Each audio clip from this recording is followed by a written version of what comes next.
하며 주님의 말씀을 듣고 기도하게 하시니 감사드립니다. 우리의 갈급함을 채우실 분도 오직 주님이시고 우리의 필요한 것도 사람의 지혜가 아닌 살아계신 하나님의 말씀뿐임을 고백합니다.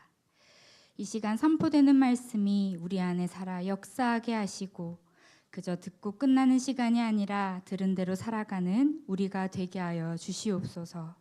감사드리며 예수 그리스도의 이름으로 기도드립니다. 아멘.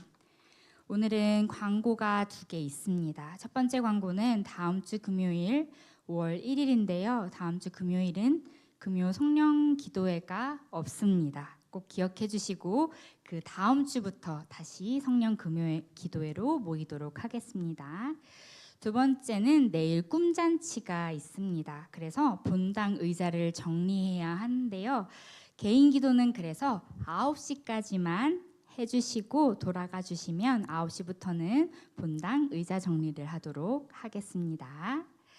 그럼 하나님께서 오늘 우리에게 주시는 말씀은 에베소서 2장 10절 말씀입니다.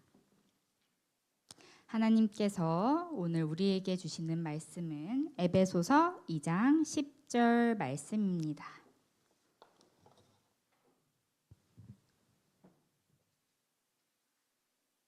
다 찾으셨으면 한 절이니 한 목소리로 함께 읽겠습니다. 우리는 그가 만드신 바라 그리스도 예수 안에서 선한 일을 위하여 지으심을 받은 자니 이 일은 하나님이 전에 예비하사 우리로 그 가운데서 행하게 하려 하심이니라. 아멘.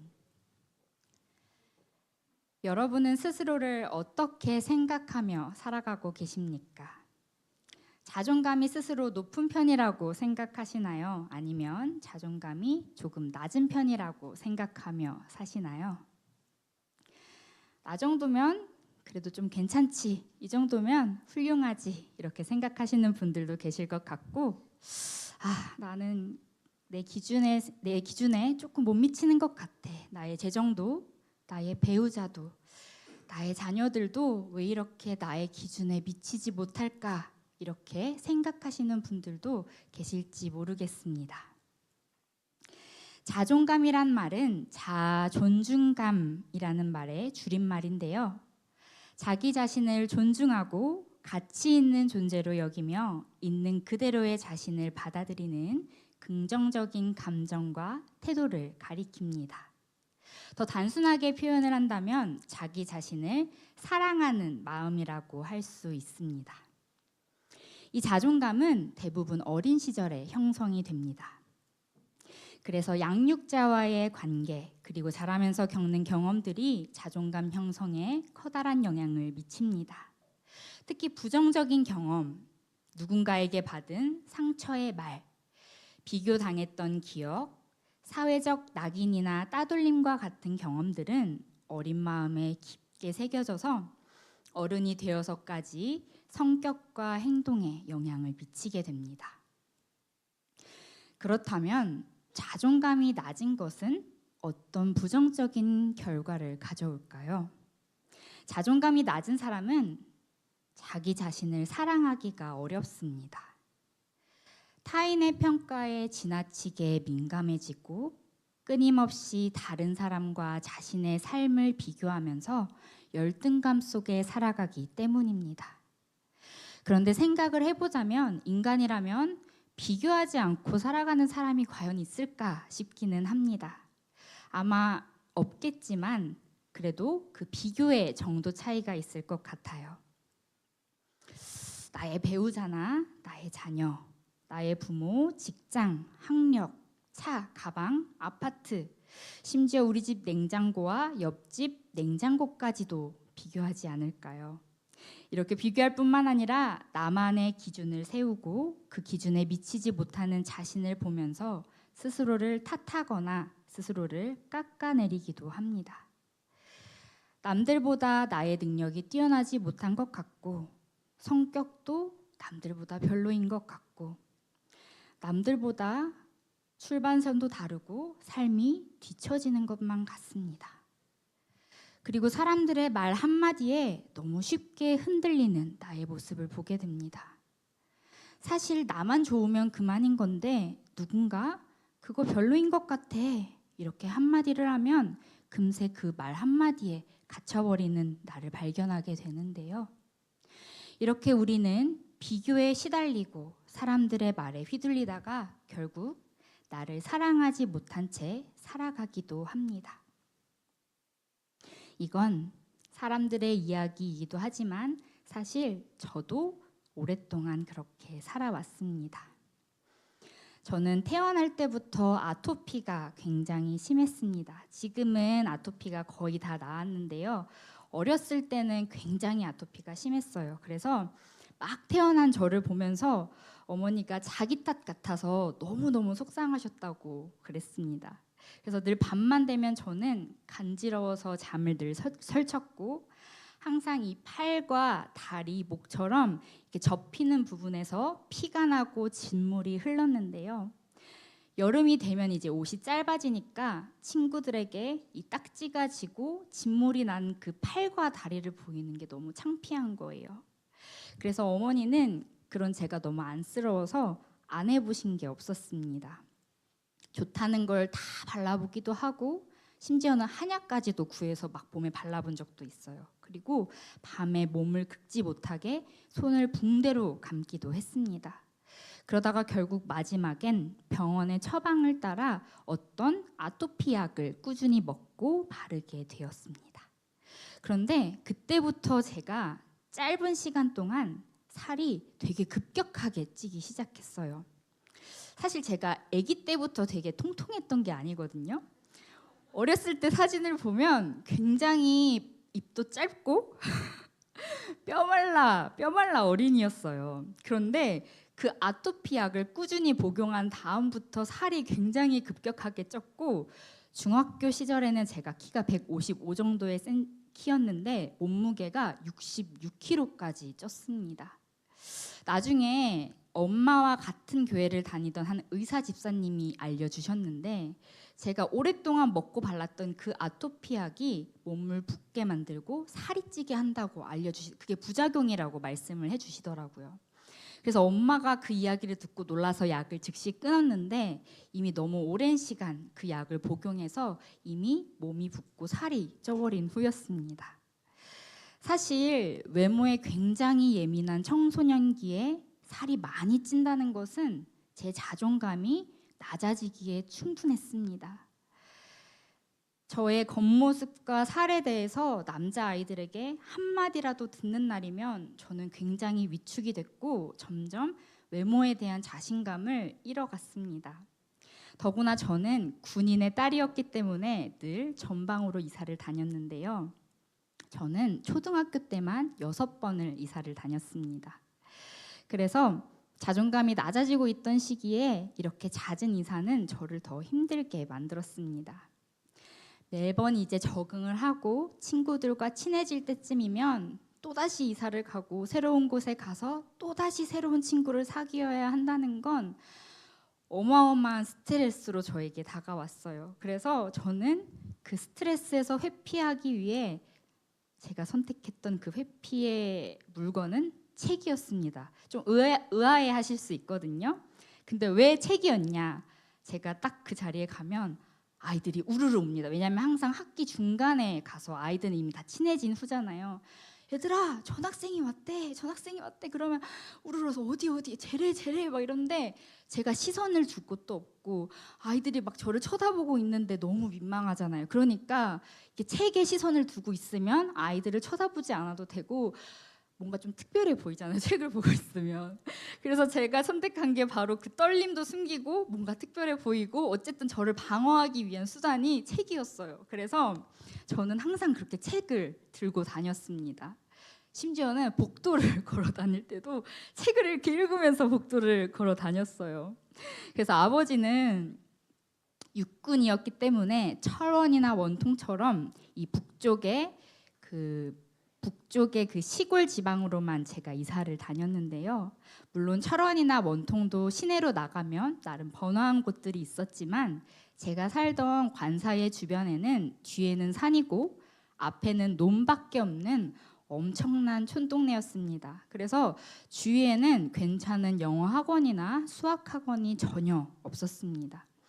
그래서 저는 중학교 1학년 때까지는 학원을 다니기보다는 거의 집에서 책을 읽거나 그냥 들판에서 놀거나 동생이랑 같이 지내거나 그게 전부였어요. 그러다 제가 이제 중학교 2학년 때 아빠가 이제 완전히 이제 분당으로 발령을 받아서 임해동에 있는 군인 아파트로 이사를 왔거든요. 근데 제가 송림중학교를 갔는데 아이들이 영어를 너무 잘하는 거예요. 외국에 살다 와서 영어가 더 편한 친구들도 있고 기본적으로 아이들이 다들 영어를 어려워하지 않는 분위기였습니다. 당시 영어 선생님은 나이가 좀 있는 여자 선생님이었는데 그 선생님은 아이들에게 영어 지문을 읽게 시키셨는데 꼭 마이크를 아이들의 손에 쥐어주고 읽게 시키셨어요. 그런데 문제는 그 영어 지문을 읽게 시키는 순서가 그날 날짜에 해당하는 번호의 아이였는데 선생님의 마음에 따라 그 당일 날짜 다음 번호를 시킬 때도 있었고 숫자의 앞뒤를 바꾼 번호를 시킬 때도 있었습니다. 그러니까 제가 생각했던 번호랑 다르니까 누가 걸릴지 몰라서 저는 영어 시간이 있는 날이면 하루 전부터 그 영어 발음을 아빠랑 같이서 한글말로 막 적어놓고 연습을 했거든요. 근데 그래도 잘 안 되니까 너무너무 두렵고 창피할 것 같아서 내일이 오지 않기를 바라면서 매일 잠에 들었습니다. 그러다가 어느 날 영어 시험 하루 전날 저는 더 이상 이제 그 압박감과 부담감 이런 걸 견딜 수가 없더라고요. 그래서 엄마 아빠 앞에서 펑펑 울었습니다. 저를 다 내려놓고 진짜 얼굴이 시뻘개지도록 정말 울었어요. 그리고 아무리 공부를 해도 영어를 잘 모르겠고 제가 아무리 공부를 열심히 해도 이미 너무 잘하는 아이들을 따라갈 수가 없는 거예요. 그래서 팔짱을 끼고 엄마가 저를 한참 바라보다가 엄마는 그 길로 저랑 동생을 데리고 미국에 가려는 결심을 하셨습니다. 그래서 제가 중학교 3학년 겨울방학 때 엄마는 비지팅 스칼라를 준비를 해서 저와 중학교 2학년인 여동생을 데리고 미국으로 떠났습니다. 제가 중학교를 다니던 시절은 2009년으로 그때는 하이틴 영화가 굉장히 유행을 했었거든요. 그래서 미국에 가는 게 확정된 다음부터 저는 그 봤던 하이틴 영화를 생각하며 정말 천진난만하게도 LA에서의 그 설레는 삶을 꿈꿨습니다. 군인의 딸이 뭐 돈이 있겠어요, 뭐가 있겠어요. 근데 그런 걸 하나도 생각도 못하고 저는 그냥 그 하이틴 영화에서 봤던 잘생긴 외국인, 파티, 그 비치에서의 발리볼, 드레스와 구두 막 이런 것만 꿈꾸고 있었던 거예요. 그런데 현실은 그렇지 않았죠. 저는 미국에 가자마자 한 공립고등학교에 입학을 하게 되었습니다. 제 동생은 중학생이어서 중학교에, 저는 고등학교에 나뉘어서 진학을 하게 되었는데요. 동생은 가자마자 학교가 작아서 한국인 친구가 금방 생겨 적응을 하게 되었습니다. 하지만 저는 그렇지 못했어요. 학교가 정말 너무 크기도 했고 한국인보다는 히스패닉계랑 흑인계 친구들이 훨씬 많기도 해서였습니다. 그래서 저는 친구가 없어서 모든 것들을 제가 하나하나 다 해결을 했어야 했는데 그 중에서도 가장 힘들었던 건 바로 점심시간에 혼자 밥을 먹는 것이었습니다. 처음에는 그 급식 티켓을 받는 방법도 몰라서 제가 매일매일 도시락을 싸갖고 다녔어요. 그런데 아이들이 많은 곳에서 혼자 밥을 먹는다는 게 너무 창피한 거예요. 카페테리아는 너무 트여 있고 정말 많은 아이들이 친구들이랑 즐겁게 막 수다를 떨면서 밥을 먹고 있어서 그 사이를 비집고 제가 혼자 들어가서 밥을 먹을 용기가 도저히 나지가 않았어요. 한국 애들은 그래도 좀 조용하게 밥을 먹는데 거기 외국 애들은 흑인도 많고 히스패닉계가 많다 그랬잖아요. 엄청 시끄럽게 막 떠들면서 밥을 먹는데 저는 도저히 용기가 나지 않았습니다. 그래서 제가 선택한 건 점심시간이 오기 전에 몰래 화장실에 들어가 변기에 앉아 혼자 밥을 먹는 것이었습니다. 그런데 문제는 미국 화장실이 한국 화장실과는 다르게 그 칸의 위아래가 엄청 많이 뚫려 있었다는 거예요. 특히 고등학교 화장실은 칸의 위아래가 훨씬 짧다는 걸 저는 그때 가서 알았습니다. 그래서 마음만 먹으면 제가 이렇게 딱 일어났을 때 옆에를 보면 옆에 친구를 볼 수 있을 정도로 칸이 굉장히 짧았거든요. 그래서 혹시나 키 큰 흑인 친구가 들어와서 제가 밥을 먹고 있는 걸 보고 놀리기라도 할까봐 저는 늘 조마조마한 마음으로 밥을 먹었습니다. 그래서 사람이 없을 때는 제가 막 허겁지겁 밥을 씹다가 사람이 들어오면 제가 혹시라도 밥 씹는 소리가 날까봐 씹는 것을 멈추고 숨죽여서 밥을 먹었습니다. 그리고 제가 혼자 밥을 먹는 걸 들킬까봐 혹은 더러운 화장실에서 밥을 먹는다고 놀림 받을까봐 음식 냄새가 친구들한테 날까봐 매일매일 걱정하고 긴장되는 날들이 계속되었습니다. 김치나 마늘같이 냄새가 나는 건 싸갈 엄두도 내지도 못하고 그 사각사각한 소리가 나는 것도 당연히 싸가지 못했어요. 이때는 제가 밥을 먹으면서 목이 메이지 않았던 적이 한 번도 없었습니다. 지금 생각하면 웃으면서 이렇게 얘기를 할 수가 있는데 그때 당시는 제가 목이 메어가지고 밥을 먹을 수가 없었습니다. 설상가상으로 저는 학기가 거의 끝나가는 시기에 미국에 가게 되었기 때문에 저를 받아주는 정규 수업이 하나도 없었습니다. 그래서 간절히 막 이렇게 받아달라 이렇게 해가지고 받은 게 서비스라는 걸 제가 하게 되었는데요. 서비스는 각 건물들의 반을 돌아다니면서 학생들에게 이제 면담을 해야 되니까 카운셀러 사무실로 정해진 시간에 와라라는 종이를 나눠주는 역할이었습니다. 그냥 듣기에는 그냥 가서 종이만 주면 되는 거 아니야? 남는 시간에는 쉴 수 있겠다라고 되게 쉽게 들리지만 제가 다녔던 학교는 학생이 2,000명이 넘는 대학교보다도 큰 학교였기 때문에 건물만 거의 20개가 넘는 엄청나게 큰 학교였습니다. 그래서 체육관도 이스트짐이 있고 웨스트짐이 있고 따로 있었는데 그때의 저는 영어를 너무 못해서 웨스트가 뭐지? 이스트가 뭐지? 막 이렇게 뜻을 헷갈려 할 정도로 영어를 못해서 지금처럼 핸드폰이 발달해서 파파고가 있는 것도 아니고 번역을 할 수 있는 것도 아니고 제가 그 전자사전이라는 거를 들고 다녔거든요. 이런 저에게 영어가 가득 적힌 그 학교 지도 한 장을 선생님이 저에게 주시더라고요. 그래서 그걸 들고 제가 학생들을 찾아다니는 게 정말 너무 힘들었어요. 근데 그러던 어느 날 제가 한 교실을 찾아가게 되었습니다. 그때는 이제 16년 전인데도 저는 아직도 그때의 날씨와 온도, 교실 이름이랑 그 분위기가 기억이 나요. 그리고 그때 그 아이의 얼굴과 옷까지 기억이 나는데요. 그때 너무 충격이 커가지고 그때는 뜨거운 햇볕이 내리쬐던 날이었는데 온도는 되게 선선했습니다. 캘리포니아여가지고 H동 건물에 있던 교실이었고 그때 당시는 과학 수업을 하고 있었어요. 그 교실에서 얼굴에 여드름이 좀 많았던 주황색 곱슬머리인 백인 남학생이 흰 색깔 티에 카키 색깔 카고 바지를 입고 있었는데 들어오는 저를 보더니 낄낄거리면서 친구를 이렇게 툭툭 치면서 막 영어로 얘기를 하는 거예요. 근데 제가 귀가 굉장히 좋거든요. 그 소리가 저한테 들리는 거예요. 야, 쟤 좀 봐. 쟤 졸라 뚱뚱해서 땅이 꺼지겠다. 평소에는 제가 그렇게 들으려고 집중해도 안 들리던 영어가 다른 사람이 저를 비웃는 내용, 그것도 소리친 것도 아니고 친구를 툭툭 치면서 조용하게 얘기하는 그 입모양이 진짜 또렷하게 저한테 들리는 거예요. 그게 한국어로 하는 것처럼 저한테 들리더라고요. 근데 그 말을 듣는데 너무 부끄럽더라고요. 지금의 저 같으면, 제 성격 같으면 제가 진짜 더 심하게 맞받아쳐갖고 너 얼굴 봐라, 거울 봐라 막 이러면서 막 놀려줬을 텐데 그때의 제 성격은 그럴 수가 없었습니다. 제가 그때 부끄러움도 많고 막 자존감이 되게 낮았다고 했잖아요.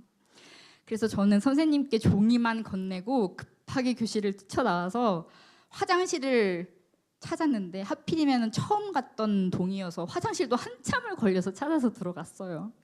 그리고 가서 한참 동안 울었습니다. 그동안 꾹꾹 눌러왔던 모든 것들이 이날 한 번에 터졌어요. 친구도 없이 매일 혼자 화장실에서 밥을 먹었던 것, 건물을 헤매면서 매일매일 힘들게 돌아다녔던 것, 그리고 뚱뚱하다고 그 아이가 사람들 앞에서 나를 놀렸던 것, 이 모든 것들이 한 번에 쌓여 엄청난 수치심과 창피함으로 저에게 다가왔습니다. 심지어 저는 이제 우는 것도 들킬까봐 손으로 입을 막고 막 꺽꺽거리면서 울다가 사람이 들어오면 또 조용히 막 울고 사람이 나가면 좀 더 크게 울다가 막 그렇게 한참을 울었습니다. 근데 이제 그때가 점심시간이 다가올 때라 한참을 울고 나니까 또 배가 고프더라고요. 그래서 사람이라는 게 좀 그렇죠. 그래서 이제 자판기에서 몰래 뽑아야죠. 부끄러우니까 몰래 초콜릿 쿠키 2개를 뽑아서 화장실로 다시 왔거든요. 근데 이제 화장실에서 몰래 먹어야 되니까 바삭한 초코칩 쿠키가 아니라 말랑말랑한 초코칩 쿠키를 샀거든요. 근데 또 먹는 모습을 들키면 제발 저렇게 초콜릿집 쿠키 같은 걸 먹으니까 살이 찌지 이런 소리를 들을 것 같아서 제가 조용히 꾸역꾸역 곧 있으면 쉬는 시간이 끝날 때여가지고 꾸역꾸역 입에 쿠키를 쑤셔 넣다가 그런 스스로의 모습에 어느 순간 현타가 막 오는 거예요. 그래서 입에 초콜릿 쿠키를 가득 넣은 채로 또 눈물을 막 눈물을 막 흘리면서 쉬는 시간이 오니까 또 막 삼키기는 막 해야 될 거야. 애들이 또 들어오면 야 저기 화장실 칸도 없는데 또 저기 또 왜 안 나와? 쟤 똥 싸나 봐 또 막 이럴까 봐. 그래서 저는 이 사건 이후로 쉬는 시간이 제일 싫었습니다. 왜냐하면 쉬는 시간에는 이제 교실을 이동을 해야 했는데 그때 수많은 아이들 사이를 지나서 가야 되잖아요. 그래서 저는 교실을 이동할 때마다 매일매일 바닥만 보고 다녔어요. 아이들을 못 쳐다보겠더라고요.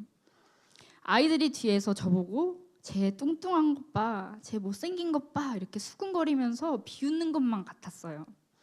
사실 미국이라는 나라는 생각보다 남들한테 관심이 없잖아요. 한국은 조금 관심이 더 많지만 그래서 사실 걔네들은 저한테 관심이 없었을 텐데 저는 이미 스스로를 그런 사람이라고 생각하게 되어버린 것이었죠.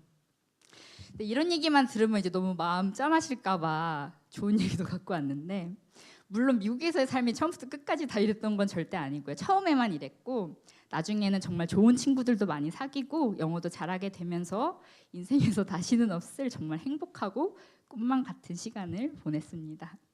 근데 문제는 이제 시간이 지나 겉으로 보기에는 괜찮아진 것 같고 멀쩡해진 것 같았지만 어린 시절 제가 이렇게 받았던 그 상처와 타인들의 손가락질과 시선 그리고 그들이 나를 규정했던 그런 말들이 제가 성인이 되어서까지 한동안 저를 따라다녔다는 것입니다. 그래서 제가 성인이 되어서도 지하철역이나 광장, 특히 제가 이제 학교에 미스바 광장이라고 있거든요. 근데 학교에 남자들이 되게 많아요. 신학교여가지고 쉬는 시간만 되면 미스바 광장으로 남자들이 이렇게 우르르 물려 나오는데 그런 많은 사람들 사이를 지나갈 때면 여전히 누군가가 나의 다리나 나의 몸을 보고 제 뚱뚱한 뭐 허벅지 좀 봐, 제 뚱뚱한 몸 좀 봐라고 하면서 비웃는 것 같아서 자꾸 저도 모르게 이제는 더 이상 그렇게 뚱뚱하지 않은데도 늘 바닥만 보면서 계속해서 걷게 되었습니다. 이렇게 돌아보면 저의 인생은 늘 남의 시선에 휘둘리고 상처를 받아서 저 스스로를 사랑하지 못했던 시간이었던 것 같아요. 이런 제가 회복되기까지는 정말 굉장히 오랜 시간이 걸렸습니다. 지금은 회복된 후라 걱정 안 하셔도 괜찮습니다. 근데 이렇게 제가 다시 회복될 수 있었던 것은 바로 한 성경 구절 때문이었습니다. 오늘 본문 에베소서 2장 10절 앞부분은 분명하게 말합니다. 우리는 그의 만드신 바라.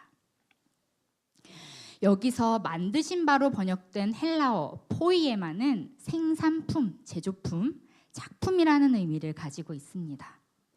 바울은 우리가 하나님의 작품과도 같은 존재라고 말하고 있는데요. 이건 단순한 위로가 아닌 하나님이 우리를 어떻게 정의하고 계시는지를 보여줍니다. 우리는 하나님의 작품인데 그냥 만들어진 작품이 아니라 하나님의 의도와 하나님의 계획 속에서 사랑으로 빚어진 작품이라는 것입니다. 그런데 현실은 어떻습니까? 우리는 매일매일 스스로를 걸작이라고 생각하며 살아갑니까? 우리는 스스로를 걸작이라고 생각하며 살아가지는 못합니다. 왜냐하면 우리는 하나님이 아니라 다른 기준으로 자신을 바라보기 때문입니다.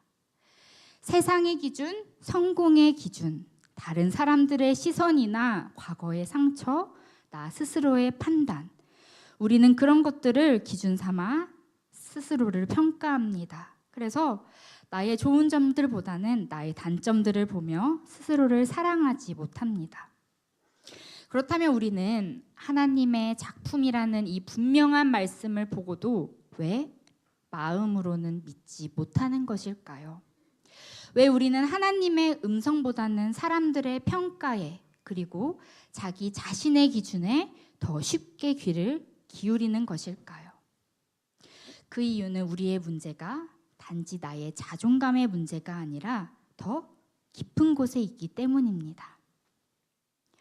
낮은 자존감은 분명한 슬픔입니다.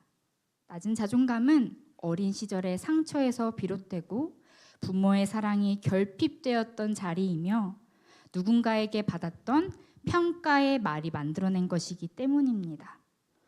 그러나 우리의 문제는 이 자존감의 회복만으로는 다 설명되지 않는 더 깊은 차원의 문제이기도 합니다. 그건 자아의 문제이고 더 깊이 말하면 죄의 문제입니다. 성경이 말하는 죄는 단순히 나쁜 행동만을 뜻하지 않습니다. 성경이 말하는 죄는 하나님이 아닌 다른 것을 중심에 두는 것입니다. 하나님보다 다른 사람의 시선을 더 크게 여기고 하나님의 말씀보다 나 자신의 판단을 더 믿고 하나님이 주시는 정체성보다 과거의 상처를 더 크게 받아들이는 것, 이것 또한 죄의 모습입니다. 이렇게 우리는 하나님이 말씀하시는 내가 아닌 사람들의 말이 쌓여 만들어진 나, 상처가 만들어낸 나, 비교 속에서 열등감이 빚어낸 나를 진짜 나라고 여기며 살아가는 것입니다. 너무 길어서 에베소서 2장의 앞부분은 저희가 함께 읽지 않았는데요. 간단히 요약해서 말하면 이렇습니다. 우리는 죄 가운데에 있었기 때문에 원래 죽었던 자들이었습니다. 그러나 하나님이 우리를 사랑하셨기에 은혜로 그리스도 안에서 살리셨습니다. 그래서 하나님의 선물로 우리는 구원을 선물로 받았고 그렇게 오늘의 본문인 10절로 이어지게 되는데요. 그렇게 우리를 살리신 하나님께서 그리스도 안에서 우리를 새롭게 지으시고 계신다는 말씀입니다. 이러한 말씀이 우리에게 커다란 소망이 되는 이유는 하나님이 우리를 지금도 계속해서 빚어가고 계시기 때문입니다. 우리는 죄로 무너졌지만 버려지지 않았습니다. 우리는 상처를 입었지만 끝나지 않았고 찌그러졌지만 폐기되지 않았습니다. 하나님은 망가진 우리를 다시 만들어가고 계신 것입니다. 그렇다면 하나님은 우리를 어떠한 모습으로 빚어가고 계실까요? 오늘 본문은 그 목적을 분명히 말합니다. 에베소서 2장 10절의 하반절을 다시 보겠습니다. 그리스도 예수 안에서 선한 일을 위하여 지으심을 받은 자니 이 일은 하나님이 전에 예비하사 우리로 그 가운데서 행하게 하려 하심이라. 하나님은 우리를 그냥 만드신 것이 아니라 그리스도 안에서 선한 일을 위하여 지으셨습니다. 여기에는 두 가지 핵심 표현이 있는데요. 하나는 선한 일이고 다른 하나는 그리스도 예수 안에서입니다. 이 두 가지가 함께 묶여야 우리가 지음받은 목적이 분명해지는데요. 먼저 선한 일을 보면 본문은 이 일을 하나님이 전에 예비하셨다고 말합니다. 즉 이거는 하나님께서 천지를 창조하셨을 때, 즉 옛 창조 때에 인간에게 바라셨던 그러한 행위인데요. 이것은 인간의 창조 목적으로 하나님을 영화롭게 하는 일을 말합니다. 그렇다면 하나님을 영화롭게 하는 삶이란 무엇일까요? 사실 이 말은 설명하기도 어렵고 이해하기도 어려울 때가 많습니다. 하지만 간단하게 얘기를 하자면 하나님을 영화롭게 한다라는 것은 하나님의 말씀에 순종하는 삶이라고 간단하게 생각하시면 됩니다. 이건 종교적 행위뿐만이 아니라 나의 가정에서, 나의 직장에서, 나의 관계에서 하나님이 빚으신 나로서 살아가는 모든 순종의 삶입니다. 그래서 우리가 해야 하는 것은 이전에 나를 사랑하지 않았던 삶을 버리고 하나님의 형상을 닮은 나를 사랑하며 새로운 삶을 살아가는 것입니다.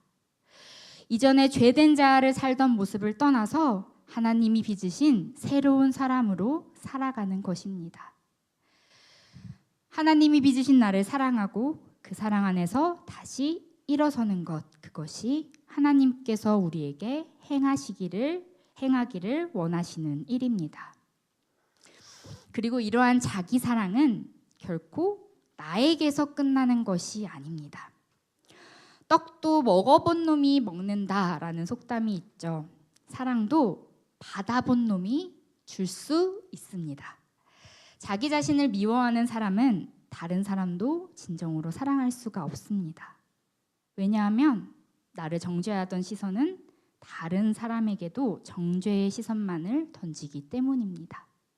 그러나 하나님이 빚으신 나를 사랑하기 시작한 사람은 동일하게 하나님이 빚으신 이웃도 사랑할 수 있습니다. 그래서 바울이 말하는 선한 일이라는 것은 자기 사랑에서 시작해서 결국 하나님 사랑과 이웃 사랑이라는 두 가지의 커다란 계명으로 우리를 인도해 나갑니다. 그러나 이러한 모든 일은 결코 우리의 힘으로 이루어지지 않습니다. 본문은 분명히 그리스도 예수 안에서 지음을 받았다라고 말합니다. 성경을 뚫고 나온 하나님이라는 책에는 이런 부분이 있습니다. 에베소서 2장에 보면 걸작인 우리는 그냥 창조된 게 아니라 그리스도 예수 안에서 선한 일을 위하여 지어졌다. 바울 신학에서 그리스도 예수 안에서라는 표현은 그리스도 예수를 닮아가는 것과 불가분의 관계다. 아버지는 그 아들의 형상을 본받게 하려고 우리를 미리 정하셨다. 우리는 그리스도의 마음을 가져야 하고 그분을 본받아야 한다. 그래서 지금 그와 같은 형상으로 변화하여 영광에서 영광에 이르는 중이다. 이 책에서 말하듯이 우리는 그리스도 예수 안에서 창조되었기에 예수님을 닮아가야 합니다. 그리고 예수님을 닮아감으로써 우리의 삶에서 예수님을 드러내야 하는데요. 바울은 빌립보서 2장 5절에서 이렇게 말합니다. 너희 안에 이 마음을 품으라 곧 그리스도 예수의 마음이니. 신앙이라는 것은 결국 연합입니다. 내가 그리스도의 안으로 들어가는 것이고 그리스도가 내 안에 사시는 것입니다. 그런데 우리의 의지와 결심만으로는 그리스도의 마음을 품기가 쉽지 않습니다. 왜냐하면 그리스도의 마음을 품고 그리스도를 닮아간다는 것은 가장 먼저 나의 자아에서 벗어나는 것을 의미하기 때문입니다. 그래서 우리는 마음의 문을 열고 성령께서 나의 마음을 비우시고 그리스도의 마음을 가득 채우시도록 우리를 그분께 내어드려야 합니다. 그럴 때에야 우리는 그리스도를 닮아가며 더 나다워지고 그러한 나의 모습을 통해 그리스도를 세상에 드러낼 수 있게 될 것입니다. 이제 설교를 마무리하려고 합니다. 오늘 말씀을 통해 우리는 세 가지를 보았습니다. 첫째로 나는 하나님의 작품이라는 것입니다. 나는 사람들의 평가가 만든 결과물이 아닙니다. 하나님이 의도를 가지고 사랑과 계획 속에서 만드신 포이에마, 즉 하나님의 작품입니다. 세상에는 똑같은 작품이 존재할 수 없듯이 하나님께서는 나를 어느 누구와도 같지 않게 단 하나뿐인 작품으로 지으셨습니다. 둘째로 나는 지금도 빚어지고 있는 작품이라는 것입니다. 누구나 부족한 부분이 있고 들키고 싶지 않은 치부가 존재합니다. 과거의 상처나 부모님으로부터 받지 못했던 사랑, 그리고 타인의 손가락질로 인해 비록 망가지고 찌그러진 부분이 있지만 우리는 버려지지 않았고 폐기되지 않았습니다. 오히려 하나님께서는 지금 이 순간에도 그런 우리를 위로하시며 무한한 가능성을 지닌 작품으로서 저와 여러분을 계속해서 빚어가고 계십니다. 그래서 우리의 시선은 나의 과거의 상처와 슬픔이 아닌 우리를 지금도 빚고 계신 하나님의 따뜻한 손에 머물러야 합니다.